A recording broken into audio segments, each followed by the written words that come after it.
Наурыз ежелгі дәуірден елімізге етене жақын ұлы той.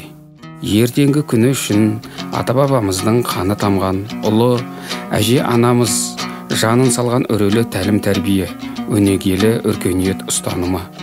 Береке бірлік қаймағын, жайдары жайсаң жайлауын, дұшпанға қаһар қабағын, мейманға дәмді тамағын ұсынып, әлемге паш етіп, тарихтан ойып орын алған еліміз.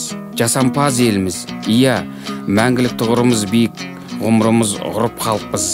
Мың өліп, мың тірілген, терең тамырлы, батырда ержүрек ұлттың ерен өмірінің жалғасымыз. Ата-бабамыздан мұра ретінде қалған салт дәстүрлерімізді игі мақсаттарда қолдану, ұмытылып бара жатқанын қайта жаңғырту, халық арасында қайта дәріптеу, әрбір исі қазақтың және әрбір ұстаздың міндеті.